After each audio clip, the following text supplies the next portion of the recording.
بولو نا میرے کو پٹھانا میں بولتا لگے تھا کہ انکو آنے میں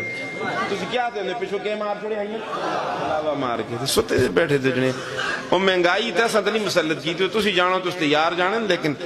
اسا سامنے کھلے ذرا خوش ہو کے بیٹھتے کرو آدمی ذرا خوش ہو جلدہ ہے مقتدی جنا ضرور پریشان ہوندے نا تو امام ساری راتی نیندر نہیں آدھی کہ مڑا مسلح تک گیا صبح ہاں جی تو مقتدی جدو خوش ہو کے دیکھتا نا تو پھر آدمی 2 کلو گوشت چڑھ جلدہ ہو جنی کہ جو پاکستان دا مظلوم طبقہ تے مولوی ہے نا اس کو تو نکی جی غلطی ہوگی تو بس سارا کچھ گیا وہ 60 سال دی نمازاں بھی گیا وہ ایک مولوی صاحب بیچارہ مجھ ساری نمازاں پڑھا لیاں پتہ نہیں کیا غلطی ہوگی تو لوگاں کٹ چھوڑیا اترو پیچھے نمازاں نہ پڑھ دے اس بھی جلدے گل آئی صاحب جڑی پڑھا لیاں بے وضو پڑھا لیاں اور پیچھو موڑ دے جلو سارے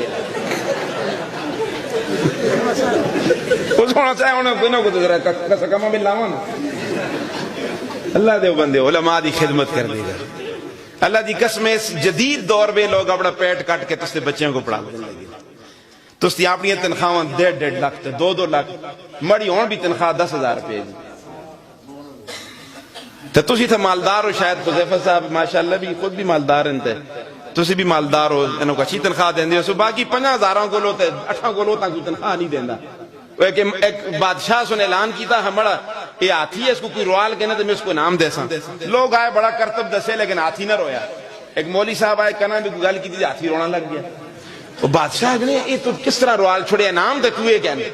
لیکن یہ رویا کس طرح اس کو میں اپنی تنخواہ دسی ہے کہنا بھی چاہتا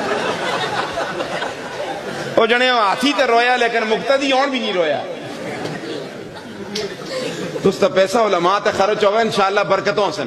اللہ دی قسم برکتوں سے یہ تستے خیر خواہ ہیں یہ بولو تستے کیا ہیں خیر خواہ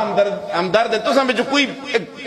پے اٹھ کے داس چھوڑے نا کہ میں اپنے پترہ نال اتنی محنت کرتا شاہ صاحب کے صبح تو کہن کے راتی 11 بجے تک بیٹھے دو نا استے مدرسیاں دے کاری اللہ بندے صبح سرگی کوٹ کے اگلی رات 11 بجے تک بچیوں کہن کے بیٹھے رہنے کوئی خدمت کر کے دسا نا دنیا دی